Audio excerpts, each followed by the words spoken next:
Hello and welcome back to Manibil. This time I'm going to dive into a bit of Stefan Molyneux, and he has recently updated his series on history of philosophers.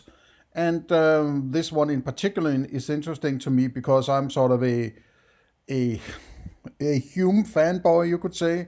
I don't like the term being a fan and this kind of thing. I'm still critical, and I'm also critical of David Hume, as you might have gathered from my recent start on deconstructing his treatise of human nature, which is a long going series on my channel week or so back.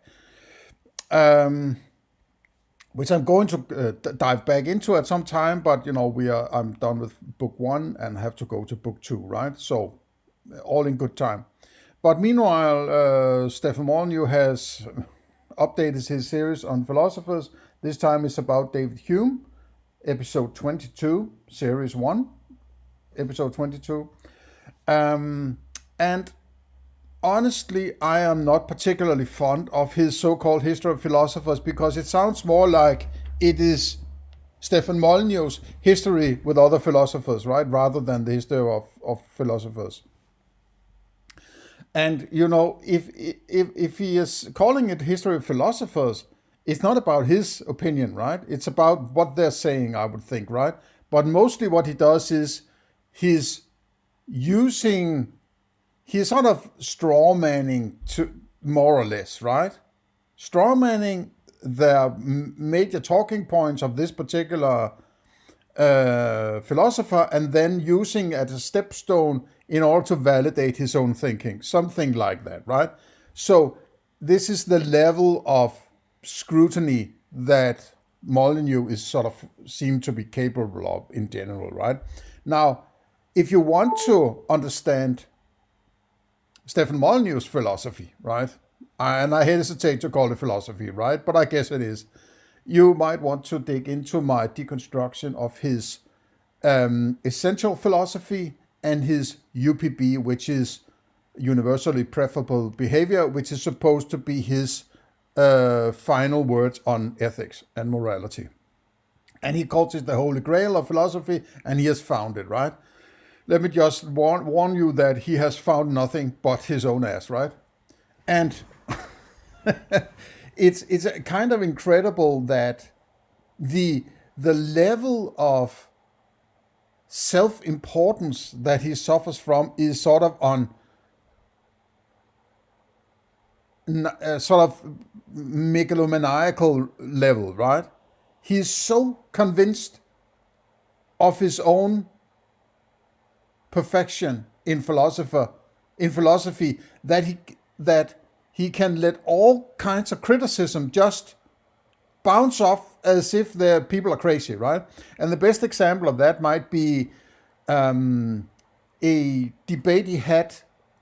I think it's about 3 years ago now. It might be 2 years. I think it's 3 years ago. I think it was 2020, around 2020, that he had a discussion or a debate supposedly about his morality or ethics book called UPB, right? With Rationality Rules, which is another YouTuber, and he's sort of, I can recommend him, though he's in my opinion, too much concerned about religion and Christianity, but he has a few good videos around, logical fallacies, and he's very much into logical fallacies, which I think is a good thing, right? Learning how to um, detect fallacies is a good, it's a good thing. Because basically, most communication between human beings is fallacious, in my opinion, right? And that goes for Stefan Molyneux too. And Rationality Rules have two or three videos where he criticizes UPB, and I think with from a good point of view, right? Now I have done a complete deconstruction of the first part of his UPB book, and it sucks, right? It's absolutely atrociously bad, right? And this is the guy. Go just listen to one or two parts of my deconstruction of his, for instance, the UPB book, right, to get a notion of how ridiculously bad it is, right? This is the guy who's going to lecture you on, you know, the history of philosophy, right? History of philosophers. And, there are three main parts of David Hume, right? Hume is an extreme skeptic in a traditional sense, right? That he uses the appeal to experience to weed out all the bad philosophy, right? Skepticism is not necessarily saying, I don't trust what you say, I don't trust what you say, I don't trust what you say. It's rather saying, okay, what are you actually saying? Aren't you contradicting yourself when you make that statement? That's the power of Hume's approach, which is, well, just pointing out that people are stupid at argumenting, right? Is that extreme skepticism? Well, I guess it is, but it's those who make these bold claims about this, that, and the other who have to be scrutinized. He's just saying, okay, if you have to say anything, what are you basing it on? Well, then they're basing it on this, that, and the other, and it's not coherent, right? Then Hume wants to be freaking coherent. He's reducing it down to, okay, you have impressions, you have ideas, and ideas are derived from impressions, right? And if you can't classify something within these either impressions or ideas, there cannot possibly be any kind of existence, right? That's just the the technique he uses, right? And because much of philosophy throughout history have been, people connecting the dots in the way they saw fit in order to get to the conclusions they wanted to get to, right? Hume is there to say you're full of shit, right? Hume is just the guy who says you're full of shit. And all these fanciful philosophers, right? They don't like this guy who points out that they're full of shit, right? They want to get rid of him. Well, the problem is they cannot really argue against him very well, at least, right? They have to say, well, it's 300 years old, so we don't know, whatever, right? And he was a skeptic, so therefore, I don't like skeptics, so therefore I don't have to listen to his argument, right? Or they misinterpret his quotes, and so on and so on and so on, right? So, to sort of avoid dealing with Hume, who's just sort of humble and says, I'm not sure I'm going to trust what you say because it sounds like you're contradicting yourself or you're basing your reasoning on something that is not valid, and so on. That's all that Hume basically does, in my opinion, right? Now, you might find something about Hume's way of arguing that might be a little impenetrable and hard to follow, and I would agree with that, coming just out of deconstructing book 2 of his treatise, which is at times very hairy to get through, right? And I have to admit that at sometimes I lose connection with what he's talking about, and I just have to sort of hope that I can sort of grab a few things here and there, right? It is still 300 years old, the text, right? Almost. So it's not necessarily an easy read. So you'll have to, maybe you're better at English than I am, right? Okay, let's get back to Stefan Molyneux here, right? And, there are three parts of this presentation of his. First off, he talks about Hume's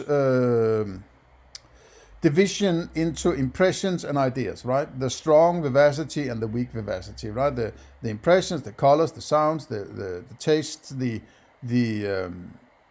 strong sense of experiences rather than the idea of the experience, right? There's a difference between an elephant and an idea of an elephant, right? If you experience elephant, it's different from thinking of an elephant that you're not experiencing, right? And in this sort of short fashion, you could say that Hume divides all of your experience into the strong ones and the weak ones, right? And the weak ones are the ideas, and the strong ones are the actual impressions of whatever it is, right? Now, it gets more complicated down the road when as he goes along, and he creates several undercategories and so on. And you can go and read up on or check out my resumes from my recent deconstruction of his book 1 of his treatise, right? If you want to go down the road. That's the first thing that Molyneux points out. Then the second thing is discussion of his criticism or his skepticism about causality. And I'm not really sure I'm not perfectly sure I understand what Hume is coming from. I just think that Hume is saying you cannot experience causality. It cannot be an impression. And if it's not an impression, it cannot be an idea. Right? So what is connecting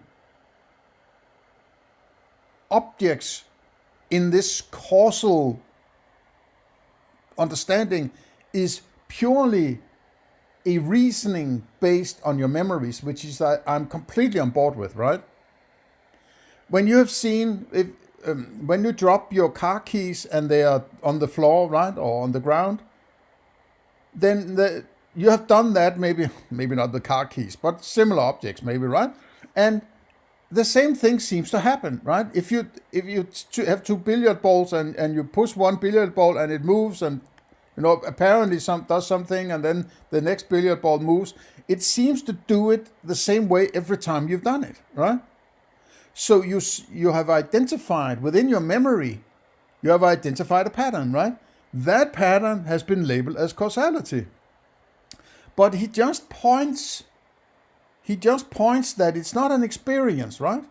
It's not an impression. It's imaginative. It's an imagined connection. It is an imagined necessary connection. It doesn't mean you can't use it.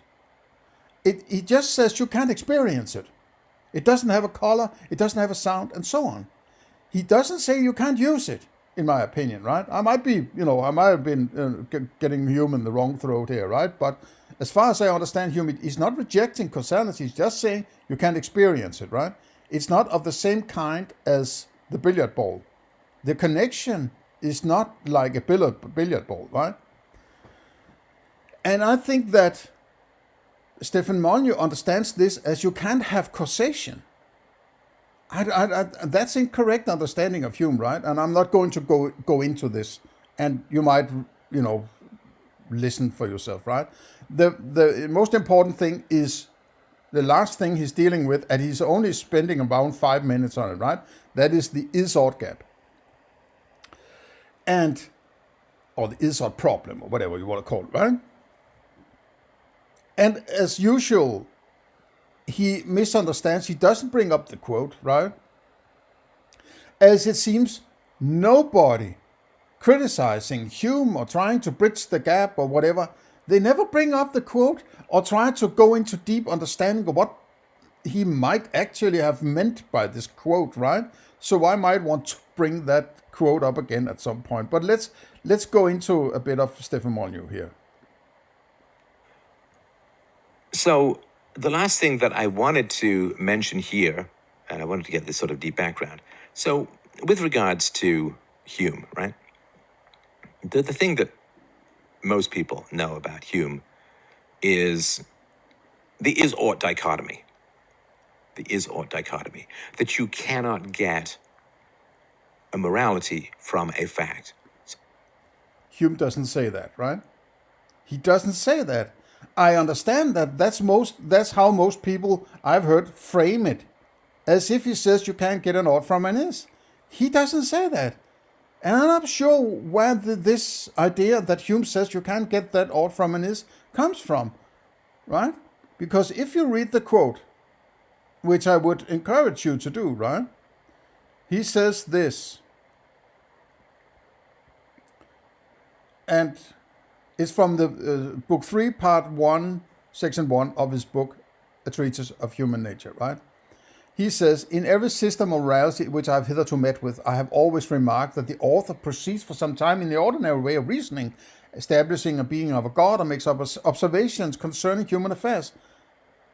It's sort of, people are just arguing, there's a bicycle, I did this, mommy said that, and just describing the world in a way, right? When of a sudden, Hume says, I'm surprised to find that instead of the usual copulation of propositions, is and is not, by that he means proposition isn't, it's about, I heard this, I saw that, this happened, that didn't happen, whatever, right? describing is or is not references to experiences or existences, right? I meet with no proposition that is not connected with an ought or an ought not, which by that he means, and be careful that you understand that he says connected with an ought, right? Or an ought not. There's nothing magical about the term ought. It's connected with an ought, which is a way I would suppose he's saying, well, it's a kind of moral statement. Something, a moral statement understood as something that is connected with an ought, right? It's sort of a commandment. All of a sudden, commandments appear out of nowhere, as if these description of the situations before them or yesterday or whatever is some kind of argument of some kind of derivative of a commandment, right? You ought or you ought not do, right? It's a sort of commandment. Do this, do that, right? Don't do this, don't do that, right? As if there's some kind of syllogism here, right? It's describing the world, and all of a sudden commandments arrive out of nowhere, right? That is basically all he says. He points out the invalid structure of these kinds of arguments, right? Where people start out sort of by describing the world and then suddenly start to say, therefore you should or shouldn't do, right? Hume goes on, this change is imperceptible, but is however of the last consequence. Now this might be a little tricky to understand what he tries to say here. Change is imperceptible. That he might refer to that there is a change, a switch in the argument. All of a sudden, there's something new that hasn't been referred to in any perceptible way. All of a sudden, there's nothing in the prior statements that sort of points to any reason why there should all of a sudden be commandments going on in this statement, right? For as this ought or ought not expresses some new relation or affirmation, it's necessary that it should be observed and explained, and at the same time that a reason should be given for what seems altogether inconceivable, how this new relation can be a deduction from others which are entirely different from it. Yeah, it's like saying, oh, but where did these commandments come from all of a sudden, right? You were just describing the world, right? It might be more or less convoluted, that kind of description, but when you analyze it, it's often that it's just descriptions, and then all of a sudden people start to say, therefore you should or shouldn't do, right? Just analyze it thoroughly. When you look at how people formulate this, it is usually this way, right? But as Hume says, but as authors do not commonly use this precaution, I shall presume to recommend it to the readers, and am persuaded that this small attention would subvert all the vulgar systems of morality, or let us see that the distinction of vice and virtue is not founded merely on the relation of objects, nor is perceived by reason. One, majestic version of this, maybe I should say, emperorly, not majestic, but emperorly, is Marcus Aurelius, who basically starts out by saying, I start out my day being virtuous or moral, right? It's like, I wake up, that's the is. I'm being virtuous, that's the ought, right? It's sort of Marcus Aurelius' thoughts to himself, or whatever it's called, right? Meditations. It's like, give me a fucking break, right? You're saying, I'm being virtuous, but what is it? What are you pointing to, right? You can't just say, I am doing this and it's virtuous. What is it about that which you're doing that is virtuous, right? Or moral or whatever. So it's and it's all this that is based on prior understandings and some other people having clarified to you, when you're behaving like this, you're good, and then they have internalize that idea of goodness, and then they express the goodness as if it's something that sort of is inherent in the existence and the beings and the movements and the behaviors and so on. It isn't. I mean, if it is, I would like you to point to it. If in this kind of is-ought gap fashion that Hume points out, that's invalid. But you might want to not read too much into Hume here, right? He doesn't say you can't get an ought from an is. You can't just do it this way. You can't just saying is, and then ought, right? That doesn't work. There has to be more than that, right? You need some more philosophy. You need some more steps. There's something missing somewhere, right? It might be that you can't get an ought from an is. But the point is that in order for you to be able to moralize and tell other people what to do, right? You are implicitly referring to what they're doing by telling them what they do. That's a part of existence. That is part of the is, right? And if you're saying there's an is here, but make another is by doing this, there is some connection between how things are and how they ought to be, right? In the way you're expressing yourself in these commandments. So either make some better philosophy or shut the fuck up about these commandments, right? Don't boss people around if you don't know what the hell you're doing, right?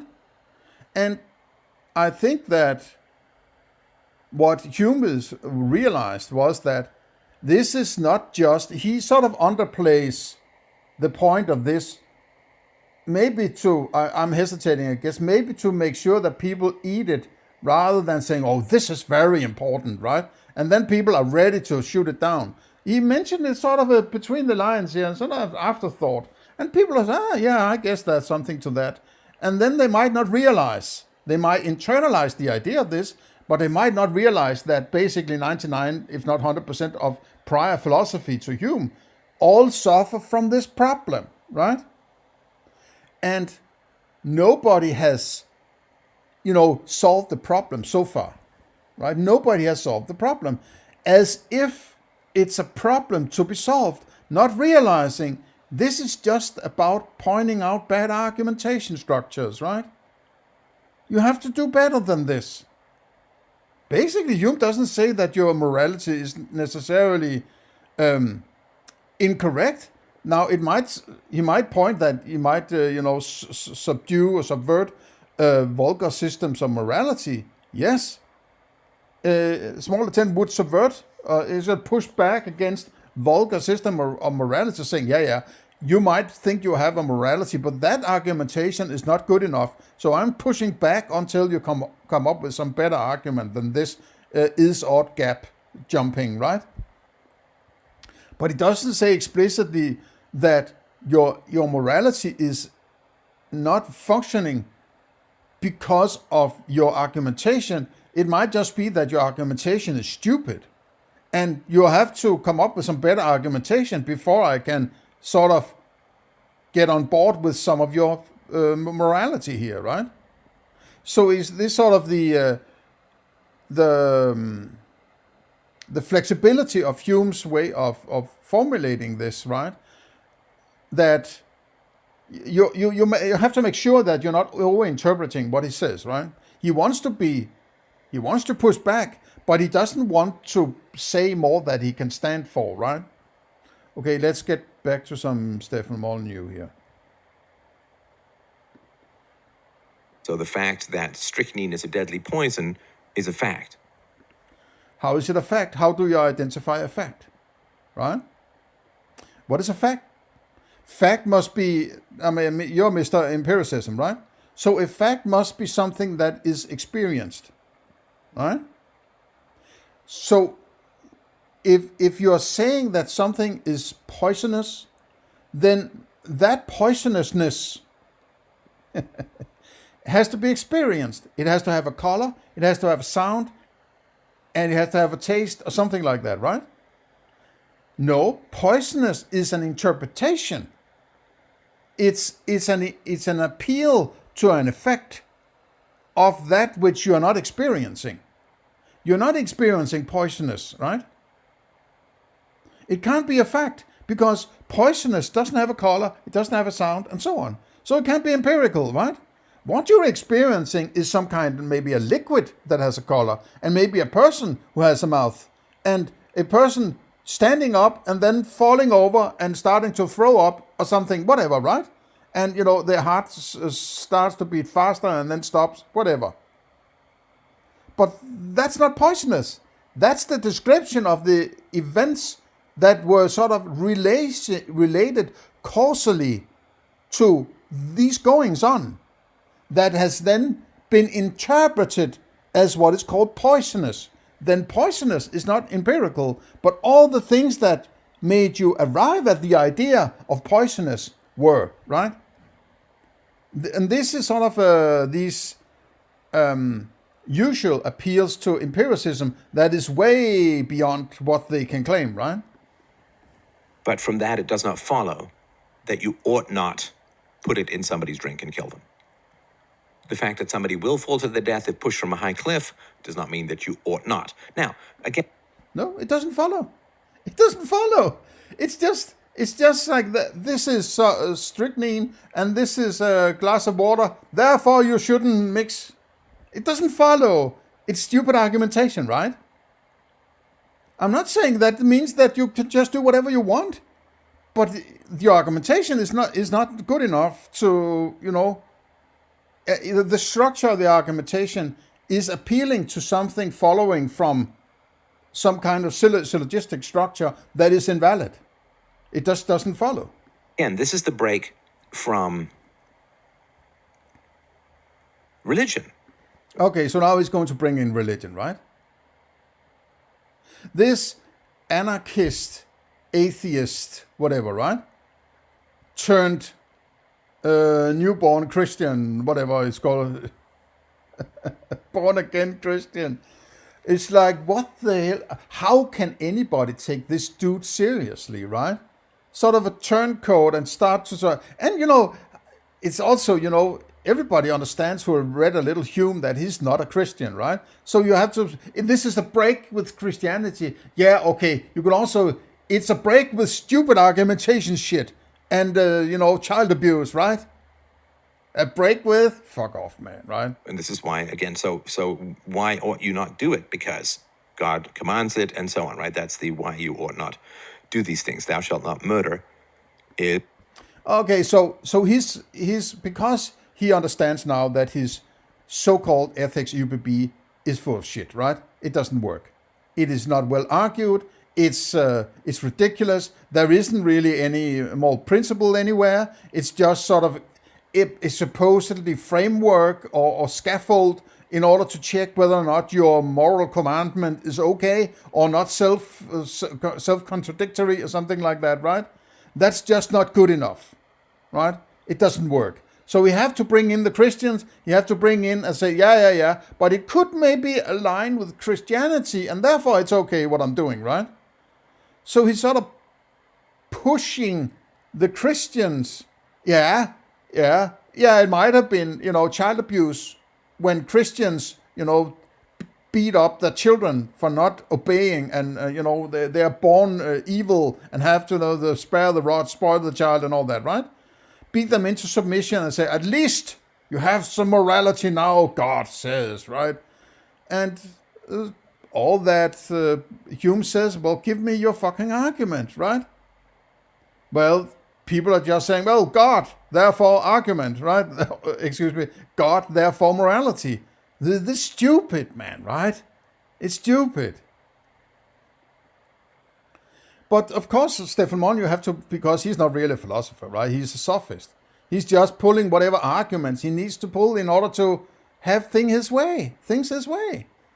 He's not sufficiently skeptical about his own abilities in philosophy and scrutinizing his own arguments, right? Is more important than any physical fact, because the physical facts are all there to support the moral commandments of God and the moral journey towards heaven of mankind.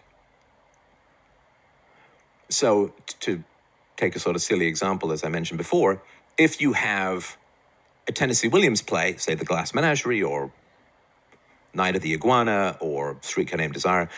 A play? Is that a fact? What is that? It's a story. It's a fucking made up story, man, right? It's a fact? You're talking about facts, dude, right? Come on, man. It's so stupid. If you have a Tennessee Williams play, ought you follow Tennessee Williams' script? Yes. Yes. Otherwise, it's not a Tennessee Williams play. So But what? Holy crap, man. Ought you? Yes, you ought. Well, who says? How does it follow? You don't understand the argument, man, right? It doesn't follow just, this is this Tennessee Williams play, therefore you ought to. It doesn't follow in the argument. It doesn't follow. What is it about it, right? What is it? If it says in the play, Mrs. X feels Stella feels sad. Okay, so the actor, in order to conform to Tennessee Williams, you have to tell exactly how the actor has to feel sad in this in the theater setting there, right, on the scene, on the on the floor. So you have to look sad. No. Now you're not looking sad the right way that Tennessee Williams thought of looking sad. Now we're not doing the Tennessee Williams. Get back to Tennessee Williams' version of being sad and, oh, give me a fucking break, man, right? in the same way, they'd say, because it's constructed reality, right? It's a constructed and commanded reality. And they'd say, well, what we call the material world is a commanded and constructed reality. And all the material objects, causes, processes, and properties of the universe are there to serve the moral excellence of mankind and the journey to union with God after death. Union with God after death. Oh, man. I mean, yeah, of course, this is sort of what the natural step for an atheist is, to step into, medieval superstition, right? That was survived because women wanted it in order to control their children and their husbands, right? And the power structure, needed it in order to keep the peasantry down, right? It's just, do as you're told. It says in the book. And if you don't do it, I can fucking slap your face, right? Fuck off. In heaven, right? That's what it's all for. That's what it's all about. So once you take away this causality... No, he's not taking away causality, right? You don't understand what Hume is saying. He's talking about, as I pointed out, remark that the author proceeds, he's talking about authors, right? He's talking about moral philosophers. They proceed for some time, they say, I experienced this, and if that is the situation, there's one of these and one of that, and this person says this and does that and says this, and therefore you should or shouldn't, right? And it's also establishing the being of God, which is sort of a direct appeal to Christianity being stupid, right? That God, therefore commandment, right? Give me a break, right? He just points out the bad argumentation, which is what you should appreciate in your pretense of being a philosopher, right? But the problem is, Hume would point out the ridiculousness of what you're doing in your philosophy, right? In your ethics. That doesn't work. Where you're violating Hume, page after page.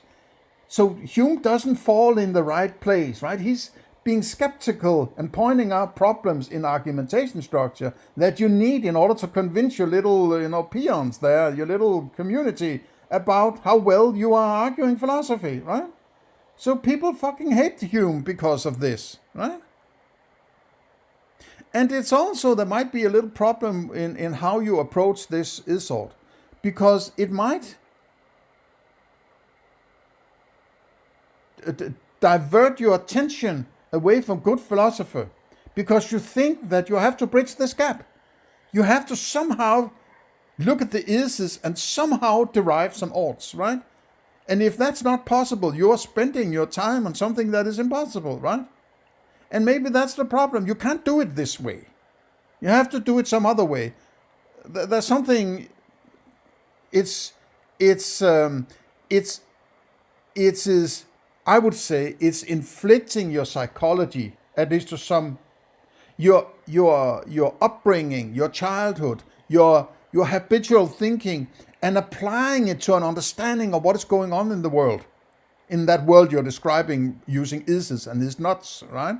And therefore you think that you're experiencing morality or immorality or good or evil and so on. It's just habitual thinking. It's habitual interpretation that you are presenting as if it is empirical, right?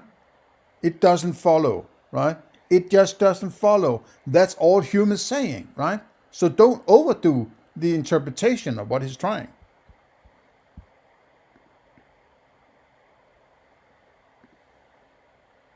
Right? Once you take away this causality, what are you left with? What are you left with? He's not taking away causality. He's just saying you can't experience causality, right? There's no impression of causality. There are objects moving about in a particular pattern that you have seen repeatedly, right? But that doesn't mean there's some kind of glue that binds them together, some kind of stuff that is causality. That's in an invalid kind of thinking, right? And there's nothing about causality in this is-ought gap. It's completely, he's just, his mind is sort of, it seems like he is,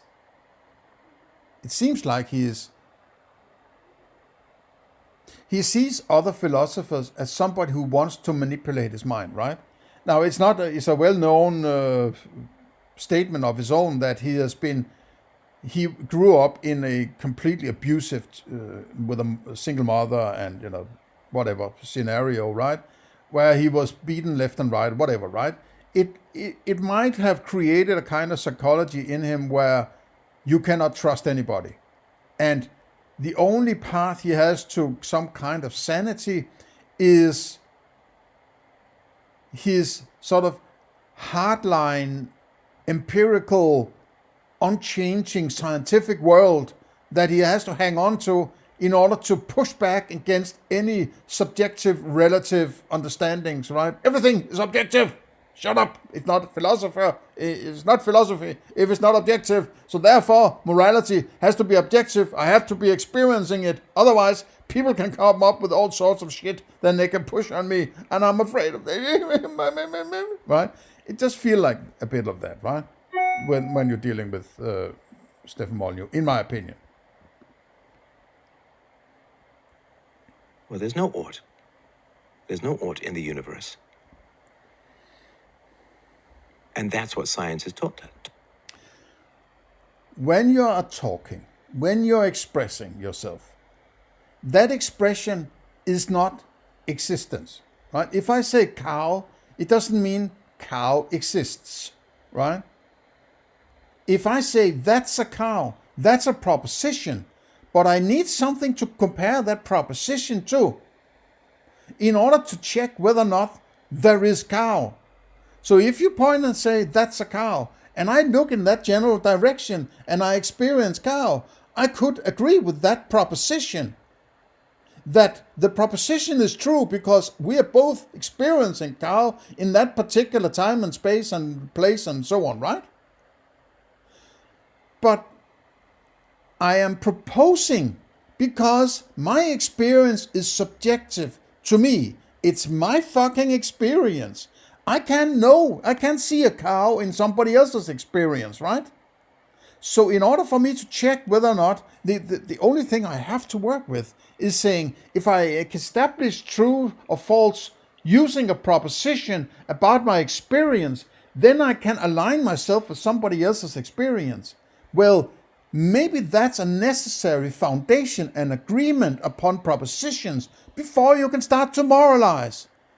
Otherwise, you don't know if you're agreeing about that external world you're so fanciful about, right?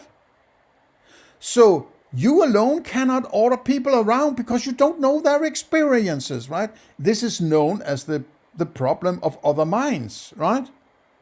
And you should be aware of, you should take it into consideration. Just because you experience, Carl, doesn't mean that you can enforce your experiences on everybody else. And that is one of the built-in problems that Hume is pointing to. The lack of respect for the individual's experience. Taught us. There is no ought. Now, remember, this is before the theory of evolution. And philosophy, really, and moral philosophy, is divided into, for me, religion, nihilism, Darwinianism, right? So religion is the ought and the is are the same thing because the universe is a morality play constructed for the divine potential for excellence in the human soul, in the pursuit of virtue, right? So that's religion. And then, after the science proved how powerful it was, and how accurate it was, and how true it was, and how it challenged the metaphysics. Science is basically rejecting any superstitions about how to predict how the world works, right? Science is just saying, I'm trying to predict what is going to happen purely based on what I can experience, purely based on the experiences I have, right? Rather than saying it's the volcano god that did it, it's like it's because of the rain and the wind and the stones and the trees and the lake and the animals and the human beings, right? And then they run into the problems. Oh, human beings are kind of different from rocks and trees and water, right? So, and that's why you end up with a hard problem of consciousness, right? Which is a problem science and materialism has to deal with, apparently, right? Well, there might be a solution to that, and you might want to listen to my metaphysics to understand the problem there, right? Science is not some magical tool. Science is basically a rejection of bullshit, right? It's a rejection of bullshit as explanation for why things are going to happen, right? Rather than, making smoke signals and think that that is going to create rain or whatever, right? It's a sort of, it's rejection of mysticism as explanations for this, that, or the other, right? Science is purely trying to predict what is going to happen based on what used to happen and how things are composed at this moment, right? And from that I can predict then the situation is going to be like this based on prior experiences of the same kind of situation, right? You're not bringing in the volcano god or, the chicken entrails or whatever, coffee, grind, in order to predict what is going to happen, right? That's all science is. Physics or cosmology of religion, then you get this nihilism. And Hume is in this nihilistic phase. He is. Nihilistic phase? Oh my God. Talk about overinterpretation. I mean, just check out how Hume phrases this, right? But as authors do not commonly use this precaution. He just asks, be precautious. Take precaution when you're arguing for morality. You can't just start to order people around, right? Out of nowhere. That's all he says. But, he overinterprets he's nihilistic, and I don't like nihilism because whatever, and therefore Hume is stupid, so I don't need to deal with his thought gap, right? All the hoops and things people are jumping through and over and past in order to avoid Hume is ridiculous, right? It's quite sensible what he says, right? That this small attention should subvert all the vulgar systems of morality. Yeah, all those vulgar systems or vulgar philosophers, they don't want Hume to point this out because they want to get away with all the whatever bullshit they're arguing, just like Stefan Molyneux, right?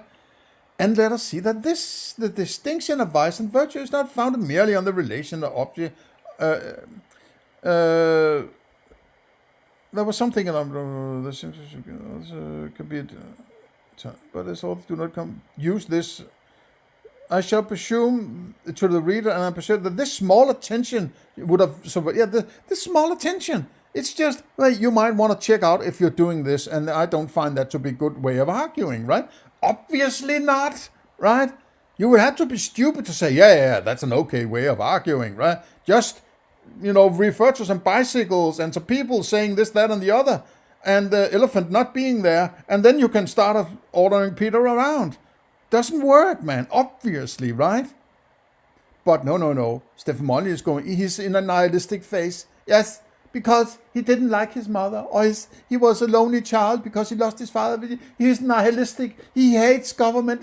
Oh, man. You're, pseudo, what's it called? Pop psychologizing here, right? Give me a fucking break, man, right? You're Mr. Give me the quotes, right? Why are you not dealing with the quote? Why are you not analyzing the quote, trying to understand what he's saying? Get to use the terms and maybe relate the terms to your terms, rather than just framing him as a nihilist. It's fucking stupid, man, right?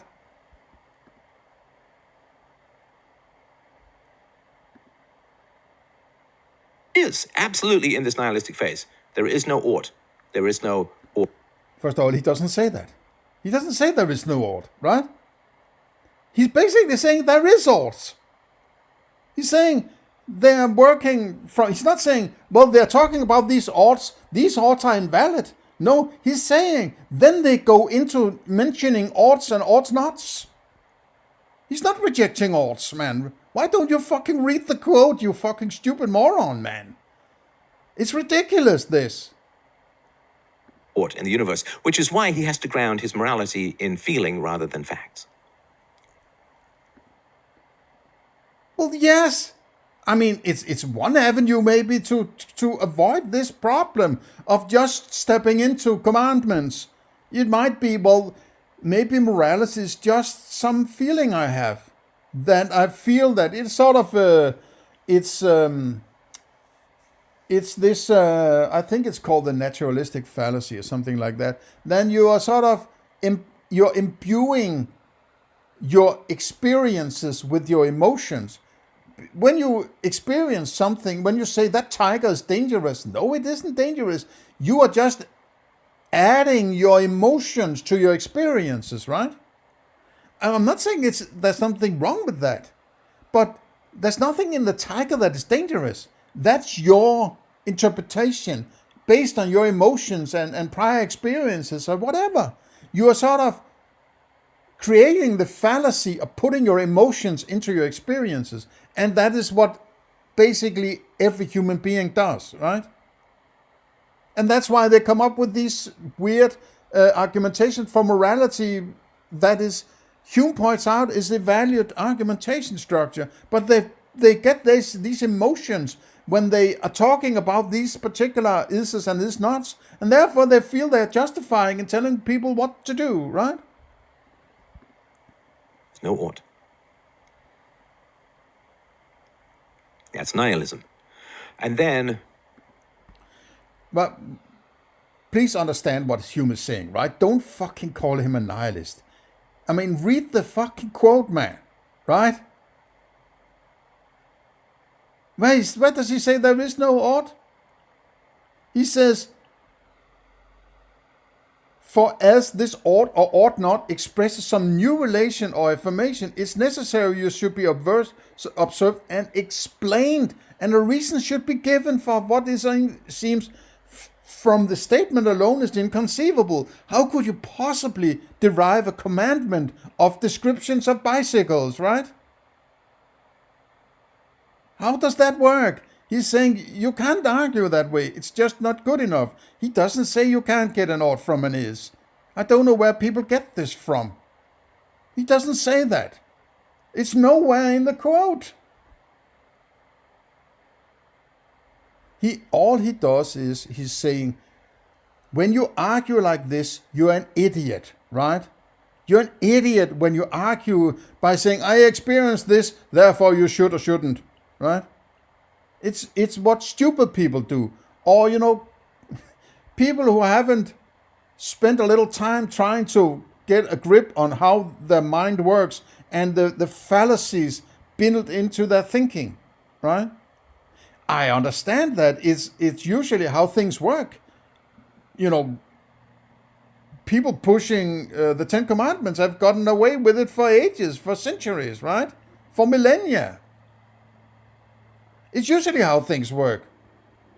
It's the moral commandment is it's okay because mommy says so, right? Or prime minister says so, or teacher says so, or priest says so. It's because, authority says so, right? Just do it, little slave, right?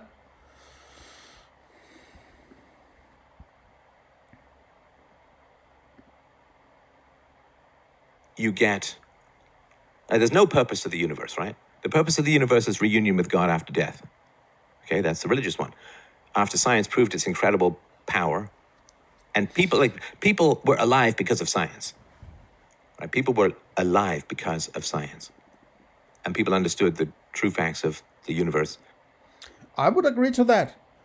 Even those who are superstition or have religions and all this bullshit, they are still, the everyday is still scientific in the way you approach it, right?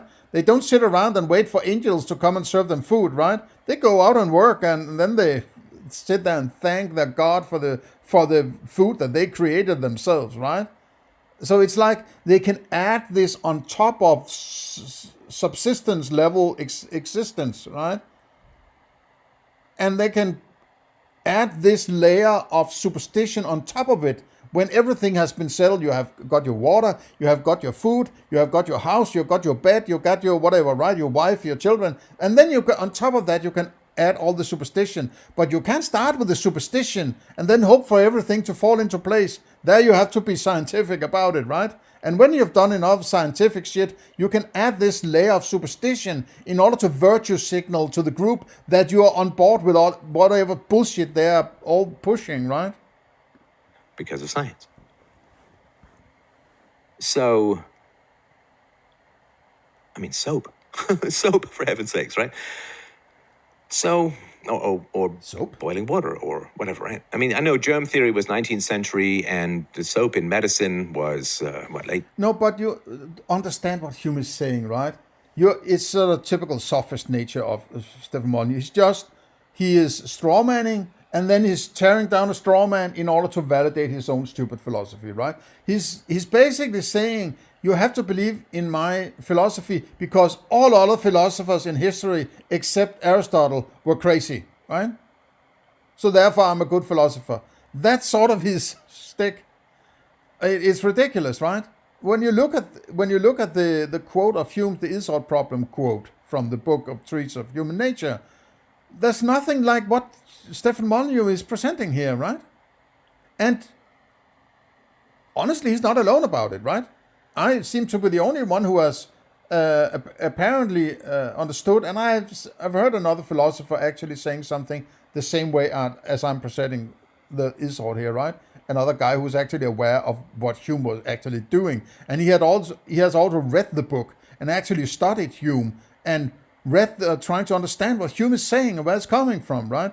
Rather than this, you can't get an all from an is, right? Which is a stupid straw man about what he's saying. And people just hang on to this without even reading the small quote. It has become a Wikipedia page, right? And the quote is right there. Read the fucking quote, man. It takes a minute. And then maybe it takes half a day to try to get to grips with what he's actually trying to say, right? Shouldn't be that difficult. But no. Bad philosophers strawman other philosophers in order to validate their own shitty philosophy, right? Every time, and guy like Bernardo Castro does the same, right? Every time you have to find somebody else's philosophy and say, that is bad philosophy, therefore my philosophy is good, then you are using potentially a straw man of somebody else's philosophy to validate your own philosophy, right? No, that's a sign of bad philosophy. If your philosophy can't stand on its own ground and say, I am working with this kind of thinking, I'm reaching this conclusion, I'm basing on that one, and this one, and that one, and so on, you don't have to bring in other philosophers. You don't have to bring, because you can't use other people's philosophy before you have your own philosophy, right? So it's basically one big fucking fallacy to bring in somebody else's philosophy in order to validate your own. Late 18th century, early 19th century. So at this point, but at least the cosmology was valid and true. They understood it, right? It explained the universe as far as what you could observe from Earth. So we've got religion, the is and the ought are the same thing. We've got... What? The is and the ought are the... What? Why the hell did he get this? Wow. I mean, this is beyond strawman, right? This is a direct misrepresentation or completely misunderstood. He doesn't even understand basics here, right? I mean, it's ridiculous. What fucking, mushrooms is he eating? But the nihilism from 17th century to 19th century, which is there. Nihilism in 70. What? So everybody so now everybody from early Enlightenment all the way to now, they're all nihilists, right? Because they don't fit with Stefan Molyneux. Perfect. Yes, I found the Holy Grail. And they're criticizing my Holy Grail because I don't... Give me a fuck. This is childish, man. There is no universal good. There is no absolute moral truth. There is no... hang on, mate. Please.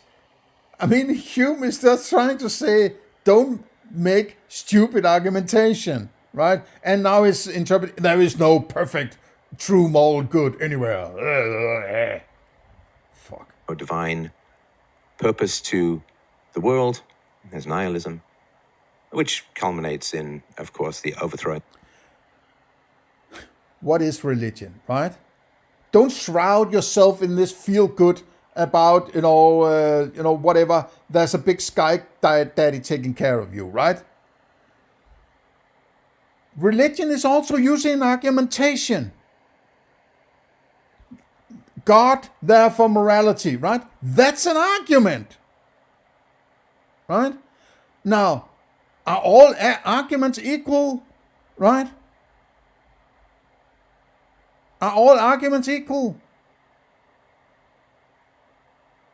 Don't you have to base an argument on some kind of existence? You point to something, that is a bicycle, therefore I can drive to town, right? Isn't an argument appeal to some existence of some kind? At least a reference to it. Well, when you say God, what are you pointing to? What is there? There's no existence. Oh, but it's everywhere. Oh, it's all over the place and nowhere, and they're all good and all powerful, and it's like, oh, fuck off, man, right? Take your argument and shove it in your ass, right? It doesn't work. So this sort of overpowering notion of this God everywhere is to make people shut the fuck up and obey, right? Do as you're told. That's all it is, right? And it's a fucking stupid argument. And that's basically all that Hume says. Don't bring along your stupid arguments to convince me of your commandments, right? Don't fucking boss me around without having any good philosophical structure to your argumentation. Of the aristocracy in the French Revolution, the American Revolution, even the British Revolution too, and so on. And again, we get this great modern world out of this. So the nihilism is interesting, right? Because... Again, I have to point out, I don't see why you would call Hume a nihilist, right? All he says is, I'm an empiricist. I would like to, have a ground floor that is impressions and ideas, right? it might be not completely correct, but it's not completely incorrect either, right? Either I'm experiencing an elephant or I'm thinking of an elephant, right? There's something to it at least, right? So if I'm referring to some existence and then deriving something from it, right? When you're saying that is a banana, therefore it's yellow, right? It's sort of syllogistical logical structure. So as if it follows because it's a banana, it's yellow, right? No, it might not be yellow, but it might be green, whatever, brown, right? But you know what I mean, right? You are deriving some aspect from existence or pointing to existence that it follows that it must have this color, or at least it has a color, right? Now, if you're saying, well, bananas, bicycles, therefore I'm going to boss you around, it's like, how the hell did you get to that? Don't fucking boss me around just because you experience a banana and a bicycle, right? Fuck off, man. It doesn't follow from bananas and bicycles. Along with nihilism comes economics. And economics is what is most efficient. From nihilism comes economics. So Adam Smith is a nihilist now, right? Holy shit, he's fucking crazy, man. What is most productive? What generates the most wealth? And that because human life is temporal and material, that which serves the material is the good. Science has served the material. Maybe economics. No, economics doesn't talk about anything good. It's not a morality. It's just a description of how people trade with each other. And maybe an appeal to an underlying incentive that you can't get to, which is called the invisible hand, so to say, right? That people don't want to kill their customers, right? So the customers and the traders are protecting each other because they're dependent on each other, right? It's sort of the invisible hand idea, and I know there's no invisible hand, but you know, if it's invisible, I'm gonna say it's not there, but you know what I mean, right? It's just mutual incentives that makes things work. You don't want to kill your customers. You don't want to kill your supplier, right? If you have carrots and that guy has milk, and the milkman wants carrots and the carrot man wants milk, they exchange. They're not interested. They don't want to say, I'm going to kill the milkman, because then you won't get milk and you'll have to eat carrots for the rest of your days, right? So there's an incentive to keep things going this way. I don't see why you need to bring in all this bullshit about nihilism and the good and evil, and fuck off, man. Can as well, which is why you get the end of slavery, the Industrial Revolution. The end of slavery was more of a Quake goal than a Christian goal, to be fair, but certainly the Industrial Revolution and foreign trade and free trade, the foundation of the modern economy, all comes out of this nihilism. With regards to the ontological moral purpose of the universe, you get to Darwinianism. Darwinianism, then the purpose is power and dominance, which is where you get the 20th century from. So, well, we'll get into all of that. So the is-ought dichotomy is really powerful. There's no morality transcribed into the atoms of the universe. There's no moral purpose to the universe. And therefore, of course, he goes to some degree hedonism and pleasure and happiness. Sure, if there's no moral purpose to the universe, then why would you sacrifice? Be happy. Be happy. We work for the goodness of others and do things which are admired and don't do things which are condemned and so on, right? It's just kind of mild hedonism that comes with nihilism. And that's like the high that nihilism gives you before the horrors that then occur. So he keeps going with the straw man, of course. Yeah, they are bad think. They have this, youthful nihilism. They hate the world, and therefore their philosophy is bad, right? I don't have to deal with the is-ought because I don't like the is-ought. So I'm going to find some straw man I can pull down, right? It's ridiculous. I mean, who in the right mind takes this guy seriously, right? I mean, you have to be ignorant of basics of decent philosophy in order to follow and adhere to anything that Stefan Molyneux does. It's really incoherent, right? And it's strawmen all over the place. I mean, it's one strawman after the other, man, right? It's ridiculous. I mean, it's beyond ridiculous. or afterwards. So, yeah, he broke in two the moral purpose of the universe, and he said there is no morality in the nature of things, and that's heretical. And I did, It's heretical, yeah. Or it's just, pointing out bullshit, right? Oh, it's heretical. So he's sort of saying, are you going to destroy the bad arguments of religion? It's almost like he's a little pissed that he points out that religion is bullshit, right? of course, talk about that. And if you want to know my answer to the is-ought dichotomy, then you can read either Essential Philosophy, you can read Universally Preferable Behavior, A Rational Proof of Secular Ethics. You can get both of those at freedomain.com/free. I won't do it. I don't remember him dealing with this question. In fact, he ignores it basically, right? I don't remember in the UPB book. I think he mentions that he's all aboard that you can't get an ought from an is. That's one of his. I think he calls it ground rules. He has 7 of those ground rules. He doesn't explain what a ground rule is and why he needs them and why exactly these kind of ground rules. Are there some potential ground rules he is ruling out? Or is he adding something as a ground rule that might not be a ground rule? How would I judge this? No explanation, right? And then he just forgets all about Hume. He doesn't check up whether or not there's something, whether or not he's deriving an ought from an is. I'm not saying that Hume says that, but he says that Hume says that, and he's on board with that. So he says that he's on board with you can derive an ought from an is, misrepresenting Hume, but he makes it his own rule that he has to follow. And then he just goes on to violate Hume, right? In all sorts of weird ways, arguing for this structure, this framework of ethics called UPB that is so weird, right? And in Essential Philosophy, I don't think he even mentions Hume, right?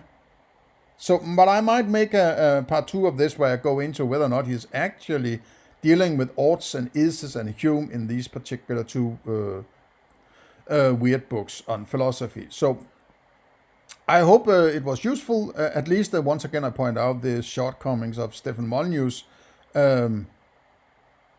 inability to adhere to good thinking, even when some other philosopher points out potential bad argumentation.